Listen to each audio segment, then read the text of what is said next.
셀트리온 헬스케어 1분기 실적, 재고 증가 무슨 문제인가? 직판으로 비용 증가, 그 해법은? 셀트리온 오늘 플러스 1.20% 상승, 헬스케어는 플러스 0.83%, 제약은 마이너스 0.25% 하락세를 보입니다. 셀트리온과 헬스케어는 3일 연속 음봉의 모습을 보여주는 조정, 그리고 오늘 월요일 양봉의 모습을 보여주는 상황이죠. 물론 오늘 조금 아쉬운 것은 장중에 많이 올라갔다가 막판에 밀리는 모습이죠. 위에 꼬리가 긴 모습이 나오긴 합니다만, 거래량을 봤을 때는요, 본격적으로 거래가 들어오면서 시세가 좀 강하게 치고 나갈 수 있는 상황은 조금 더 시간이 필요한 상황이라고 볼 수가 있겠지만, 현재의 모습은 긍정적인 모습으로 평가를 할 수가 있겠습니다.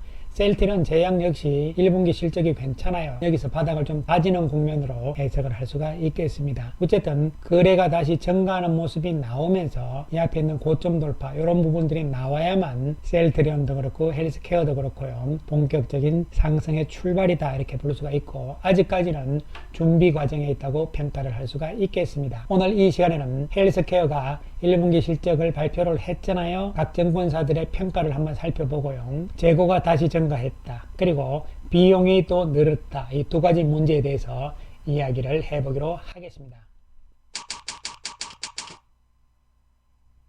그 전에 셀트리온 오늘 램시마 SC와 관련된 두 가지 공시가 나왔는데요. 현재 램시마 SC는 미국에서 지금 승인을 기다리고 있는 상황이잖아요. 승인용이고요. 오늘 3상에 들어갔다고 공시가 나온 것은 소아용이다 이렇게 보시면 되죠. 소아 환자를 위해서 궤양성 대장염, 그리고 또 한 가지는 뭐죠? 크론병에 대해서 소아 환자가 되는 것이죠. 이러한 과정들은 올 연말 빠르면 10월에 램시마 SC가 미국에서 허가가 나오잖아요. 그 다음 단계로 소아용까지 제품을 확대시키는 것이죠. 장기적인 포석으로서 미국의 시장을 넓혀나가겠다, 이러한 전략이라고 보시면 되는 것이죠. 243명이고요. 기본적으로 54주는 걸려야 되는 것이죠. 그렇기 때문에 1년 정도의 시간은 기본적으로 최소한 필요하다, 이러한 측면으로 이해를 하시면 될 것으로 보입니다. 자, 그럼 셀트리온 헬스케어의 1분기 실적에 대해서 여러가지 평가들이 나왔는데요, 지금부터 하나씩 살펴보기로 하겠습니다. 먼저 하나증권의 자료를 보시게 되면요, 판관비 증가에도 단단해진 실적이다, 용어 자체가 긍정적인 표현이죠. 미국 직접 판매에 따른 인건비, 지급수수료, 그 다음에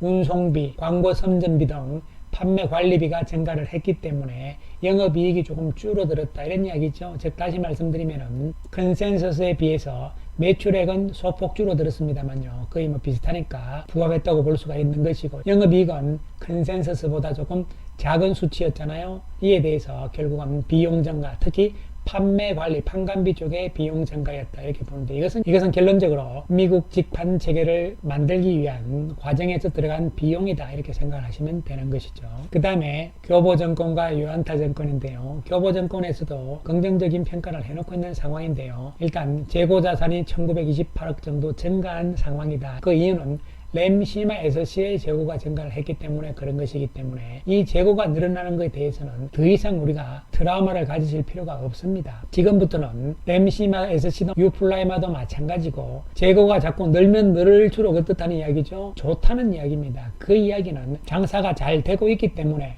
재고를 자꾸 채워야 되는 것이죠. 지금부터는 재고가 늘어나면 늘어날수록 좋은 것이다, 이렇게 생각을 하셔야 되는 것이죠. 자, 그 다음에 미국의 직판으로 인해서 비용이 늘어났는데요, 이것은 뭐 결국 해법은 다른 거 없어요. 매출 증가밖에 없는 것이죠. 이 비용은 시간이 지나면서 조금씩 늘어나겠죠. 매출을 늘리면서 상세를 시켜 나가는 수밖에 없는 것이죠. 다른 방법은 없다고 보는 것이죠. 회사 전체적으로 봤을 때는 판매 제품들 또한 늘어났잖아요. 그렇기 때문에 판매 관리비, 판관비 자체의 숫자는 커지겠지만 이 숫자가 전체 매출 비중으로 봤을 때는 줄어들 것이다, 이런 이야기가 되는 것이죠. 그 다음 NH투자증권은요, 1분기를 최저점으로 본다는 것이죠.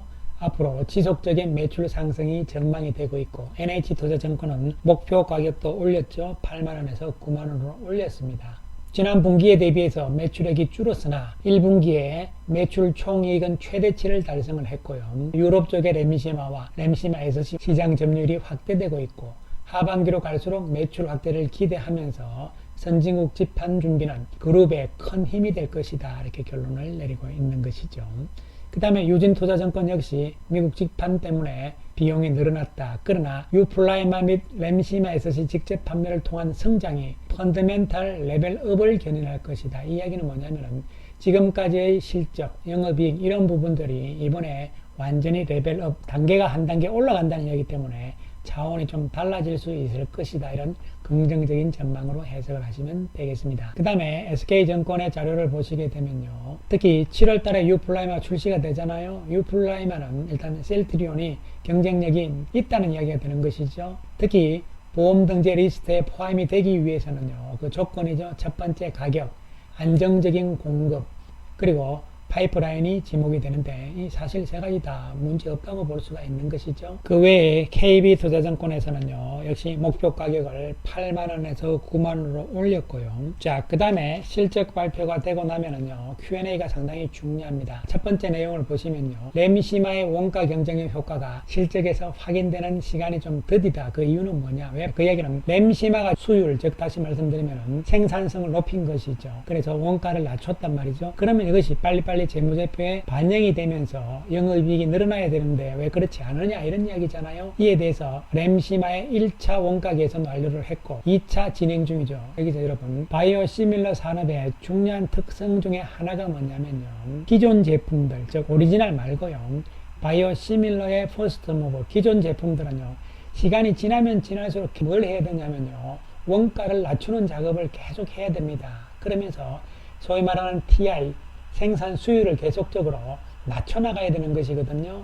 그런 과정을 램시마는 계속적으로 해 나가야 됩니다. 그러면서 계속 원가를 낮추는 작업을 지속하는 것이죠. 다른 제품들도 마찬가지입니다. 기존의 제품들은요.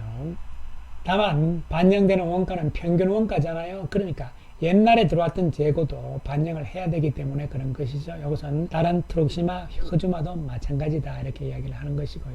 그리고 미국의 영업인력 더 뽑지 않느냐 이런 이야기인데요. 뭐 안 뽑는다는 이야기죠. 최대 150명 넘지 않을 것이다. 그래서 이 질문을 왜 하느냐면요. 인원을 늘리게 되면요. 비용 측면에서 판관비가 증가를 하잖아요. 그러면 영업이익에 또 영향을 주기 때문에 이런 질문을 한 것이죠. 1분기에 재고 자산이 늘어난 이유는 무엇이냐 이렇게 되는 것이잖아요. 첫 번째 램시마에서 재고가 늘어났다. 유럽 판매가 확대되고 있고 미국 출시를 앞두고 미리 좀 쌓아놓는 것이죠. 그 다음에 의외죠. 세 번째로 브라질 등 라틴 시장의 매출이 증가를 하고 있기 때문에 재고를 늘리고 있다 이런 이야기가 되는 것이죠.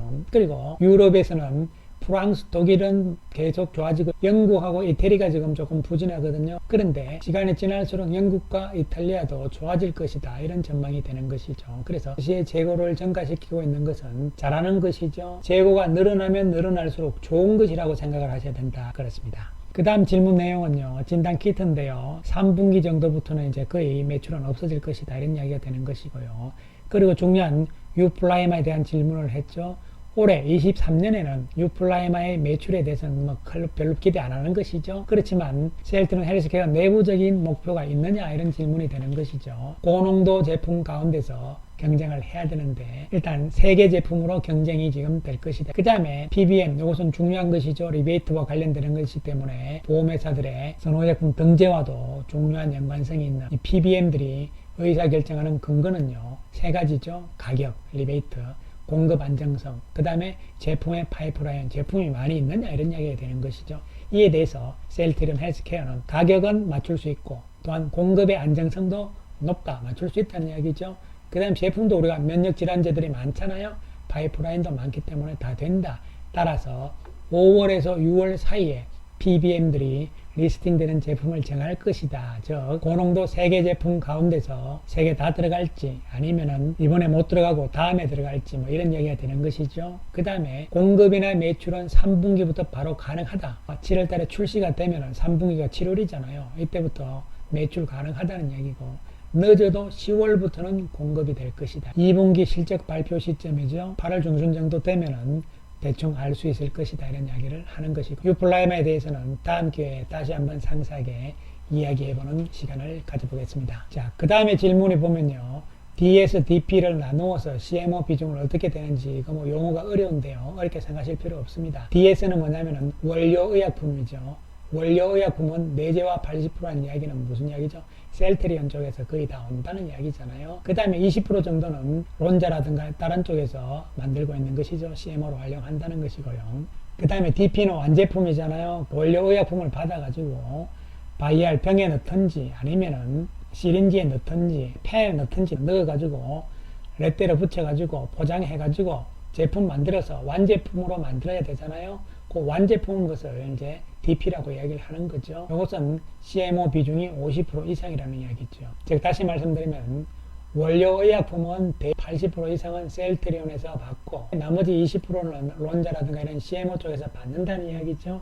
이것을 받아가지고 50% 정도는 완제품으로 만들기 위해서 다른 쪽에다가 CMO 하청을 준다는 이야기고 50%는 자체적으로 셀트리온 그룹 내에서 해결을 한다는 이야기잖아요. 그래서 완제품은 청주에 2만 시린지 생산 가능한 설비도 확보를 해놓은 상태죠. 이런 이야기가 되는 것이죠. CMO를 활용을 많이 하면 할수록 영업이익이 줄어들잖아요. 그렇기 때문에 CMO 비중이 어떻게 되느냐 이런 부분도 중요한 부분이 될 수가 있는 것이죠. 그 다음에 시밀러 런칭 시점에서 오리지널사들이 대응을 하는 것을 이건 어떻게 봐야 되느냐인데 사실 오리지널사들은 당연히 대응을 해야 되는 것이죠.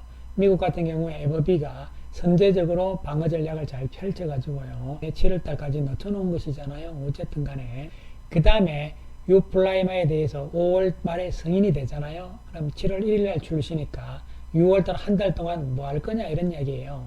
승인은 자신을 한다. PDUF의 날짜를 공개했다. 여기서 뭐냐면 5월 30일이잖아요. 날짜가 정해졌잖아요. 미국 FDA가 질의사항이 없었다는 것이고 현재 이미 제품을 생산하고 있고 6월에는 PBM 계약 절차를 가져야 되고 또한 영업 등 마케팅 준비도 해야 된다 이런 이야기죠. 그 다음에 이 PDUF의 날짜 공개 이게 무슨 이야기냐면요. 미국의 제도입니다. FDA가 심사 그러니까 승인을 하려면 심사를 해야 되잖아요. 여기 돈이 필요하죠. 이런 필요한 예산을 스폰서가 지원을 해주게 되면 승인 검토를 마치는 기한 언제 승인 검토가 끝난다 이런 날짜를 정해주는 제도입니다. 대부분 다 이렇게 하고 있습니다. 스폰서 하니까 또 안 좋은 의미로 보시는데요.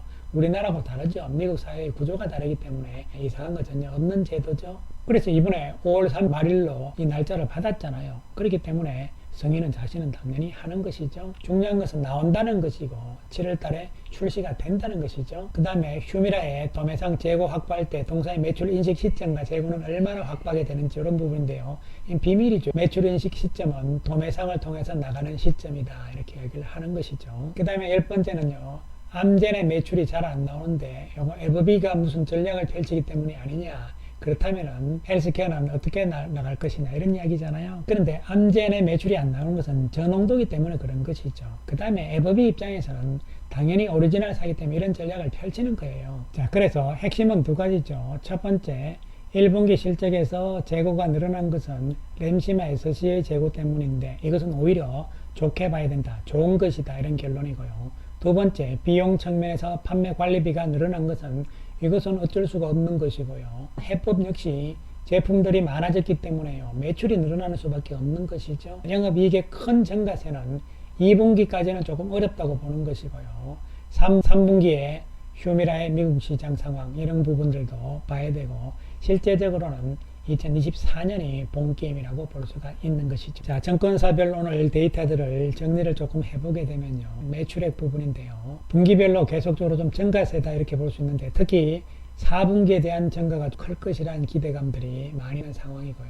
올 한 해 전체 매출액보다는요. 내년 매출액에 대한 기대가 큰 상황이고요. 영업이익 측면에서도 2분기보다는 3분기, 4분기에 대한 기대감이 좀 더 큰 숫자로 나와 있죠. 내년에 대한 기대감이 좀 더 크다고 결론을 지을 수가 있는 것이. 셀트리온 오늘 외국인들이 81억 매수잖아요. 기관들도 108억의 매수 우입니다. 거래량이 조금 더 늘어준다면요. 직전 고점 돌파는 가능할 것으로 보이면서 이 앞에 고점도 도전할 수 있는 상황으로 해석을 할 수 있는 상황입니다. 헬스케어와 같은 맥락으로 접근이 되죠. 헬스케어는 지금 옆으로 계속 세우는 작업을 하잖아요. 여기서 만약에 일시적으로 한번 쭉 떨어지는 모습이 나오면요. 오히려 V자로 재상승할 가능성이 있다고 볼 수가 있는 것이죠. 아직은 거래량 측면으로 봤을 때 수급이 크게 늘어나는 상황은 아니지만요. 그러나 나쁠 거 없다는 측면에서 접근이 되는 것이고요. 제약은 특별한 이유가 없습니다. 바닥을 그냥 잘 다지고 있는 것이고요. 실적 측면에서도 나쁜 이야기는 없는 상황이기 때문에 조금 더 기다리자는 말씀을 드리겠습니다. 따라서 올해는 누누이 강조 말씀드리지만 램시마 SC가